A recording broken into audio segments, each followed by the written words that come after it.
Assalamualaikum warahmatullahi wabarakatuh.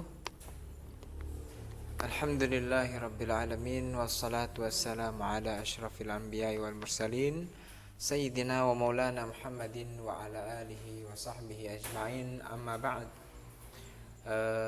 Teman-teman sekalian, teman-teman mahasiswa Fakultas Pertanian yang saya banggakan, pada kesempatan kali ini kita akan melanjutkan materi pendidikan agama Islam yang berkaitan tentang tahsin dan tajwid. Pada pertemuan yang sebelumnya kita sudah membahas apa itu tahsin. Pada kesempatan kali ini insya Allah kita akan membahas tentang tajwid. Sebelumnya kita ingin mengetahui terlebih dahulu apa sih bedanya antara tahsin dengan tajwid. Kalau tahsin itu lebih kepada memperbaiki bacaan dan latihan untuk mengucapkan kata-kata dan huruf-huruf di dalam Al-Quran. Adapun tajwid itu lebih kepada memperbagus dari kata jayyid, memperbagus pengetahuan kita seputar tentang hukum-hukum. Kita mengetahui teorinya, kemudian setelah itu baru kemudian kita pelajari dan kita tempatkan dengan sebaik-baiknya. Intinya kalau tahsin untuk memperbaiki pengucapan, kalau tajwid adalah untuk mengetahui hukum-hukumnya. Nah, pada kesempatan kali ini insya Allah kita akan membahas tentang hukum nun mati atau tanwin ketika bertemu dengan huruf-huruf hijaiyah. Hukum nun mati dan tanwin. Nun mati atau tanwin.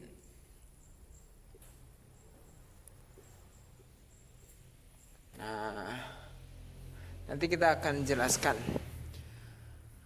Ada 4 hukumnya.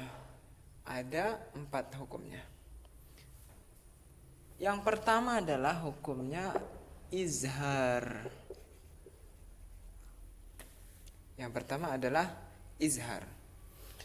Kemudian yang kedua adalah idgham. Ya, pasti sebagian besar kita sudah pernah belajar ini ya, tapi ini untuk mengulang-ulang dan mungkin ada sebagian di antara kita yang belum pernah mempelajarinya. Yang ketiga adalah iqlab.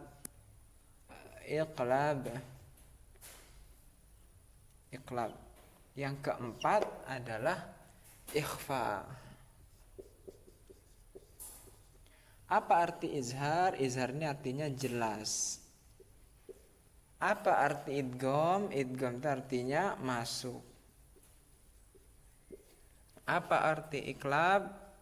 Artinya dibalik. Apa arti ikhfa? Artinya disamarkan. Ya.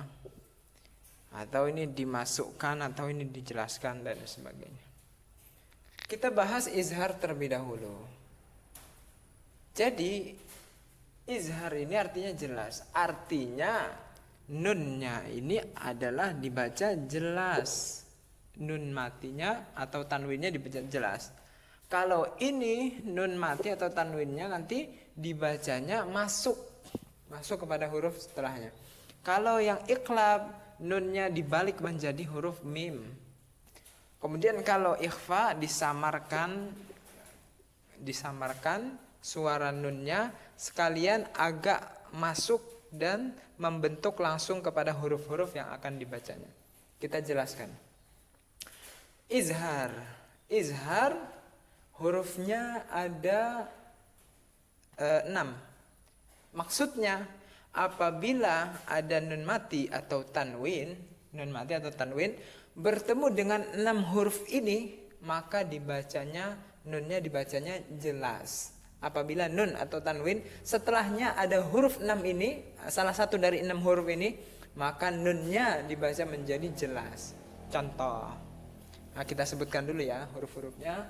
Ada apa namanya? Ada 6. Ada 6. Yang pertama ain, kemudian ghain, kemudian ha, kemudian kha, kemudian ha, kemudian hamzah. Ya, kelihatan ya. Ya, inilah huruf-huruf idhar.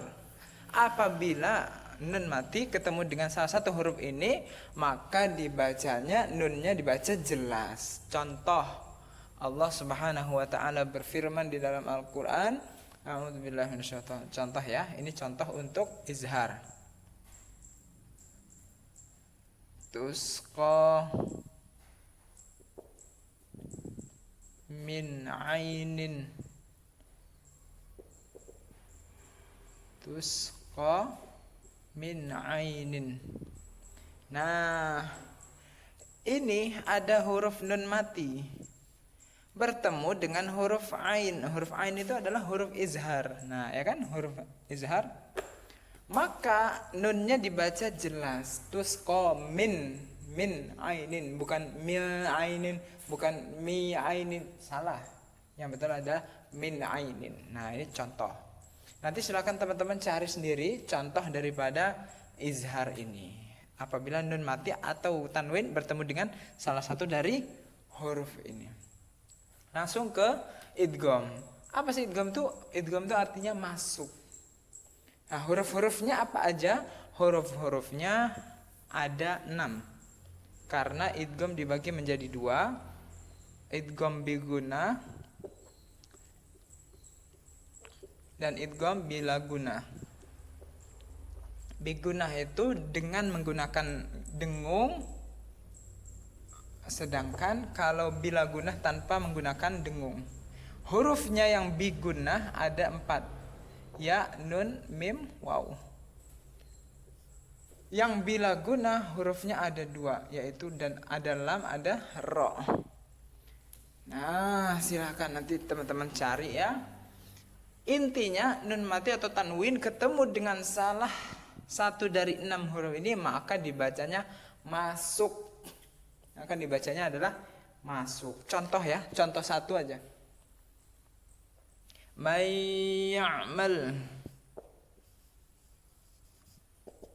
May ya'mal. Fa may ya'mal mithqala dzarratin khairan yarah.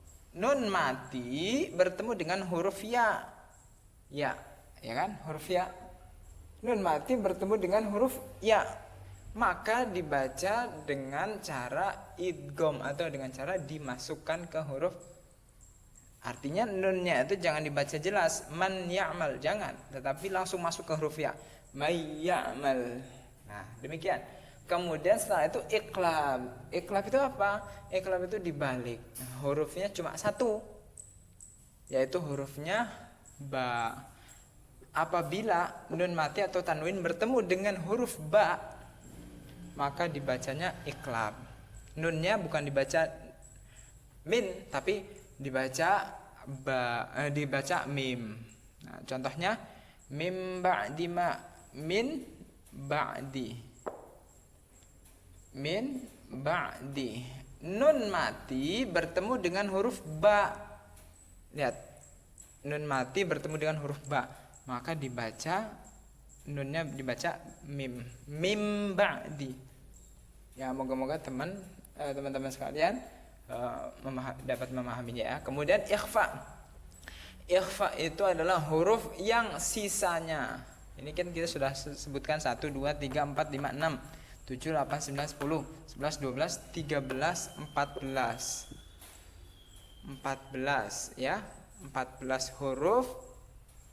Maka sisanya adalah bukan ya, 1 2 3 4 5 6 7 8 9 10 11 12 13 13 huruf, berarti huruf hijaiyah ada 28 dikurangi 13 sama dengan 15. Maka 15 huruf itu hukumnya adalah ikhfa, artinya disamarkan. Artinya disamarkan. Contoh satu aja. Surat min syarril waswasil khannas. Surat apa? Surat An-Nas. Min syarri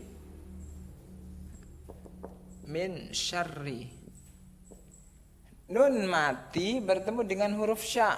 Apa hukumnya? Karena sya masuknya ke dalam huruf ikhfa, maka dibacanya disamarkan. Nunnya disamarkan dan langsung membentuk, mulutnya langsung membentuk huruf sya. Nah, ini sekilas tentang hukum nun mati atau tanwin. Langsung saja kita ke pembahasan tentang panjang pendek.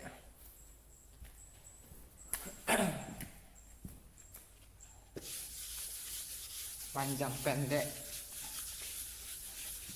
Semua pembahasan di dalam Al-Quran, semua huruf adalah pendek kecuali yang panjang. Tentang panjang, mad atau bahasa Arabnya mad. Nah, mad ini dibagi menjadi dua, yaitu mad tabi'i, ya. Kemudian yang kedua adalah mad far'i. Apa arti tabi'i? Tabi'i ini artinya natural, tanpa campuran apapun. Kalau far'i ini nyabang, yang sudah bercabang, yang sudah ada tambahan, yang ada tambahan.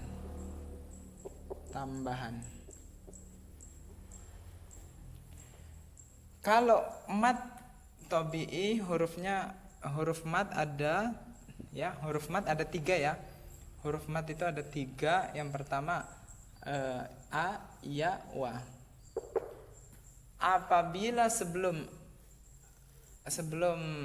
alif ini harokatnya fathah, sebelum huruf ya ini harokatnya kasroh, sebelum huruf waw ini harokatnya dhammah. Jadi ini huruf mati.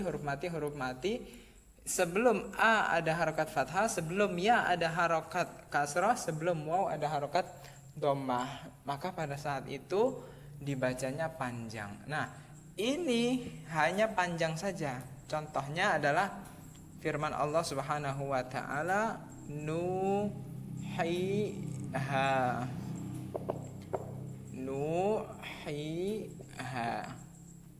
Ini langsung mengumpulkan 3 jenis panjang pendek. Mengumpulkan 3 jenis mad tabi'i. Yang pertama ini waw mati, sebelumnya ada dhammah. Kemudian ya mati, sebelumnya ada harokat kasroh. Kemudian huruf alif, sebelumnya ada harokat fathah. Ya. Ini yang natural. Kemudian yang ada tambahannya.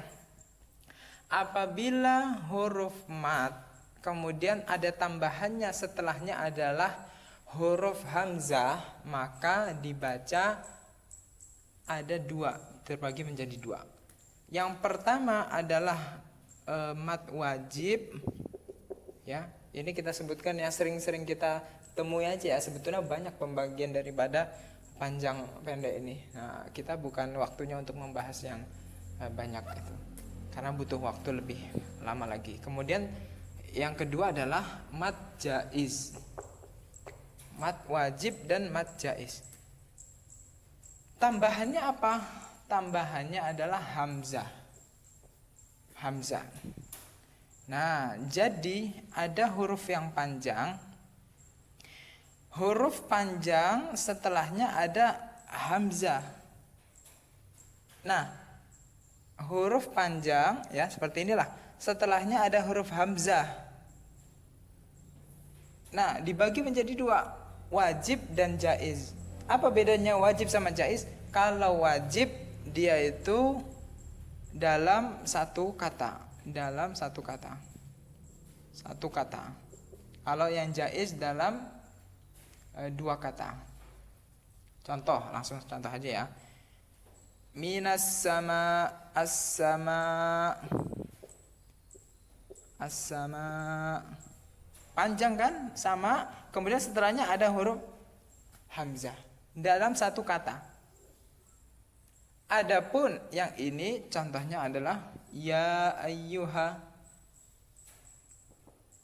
Ini panjang, kemudian setelah itu ada ayyuha, ya, ya ayyuha, ya ayyuha, ayyuha. Ianya panjang, kemudian setelah panjang ini ada huruf hamzah. Tapi bedanya sama ini, kalau yang ini satu kata, kalau yang ini di dalam dua kata. Jadi mereka dipertemukan dalam dua kata. Maka hukumnya kalau yang dipertemukan dalam satu kata itu hukumnya wajib panjang 6 harokat.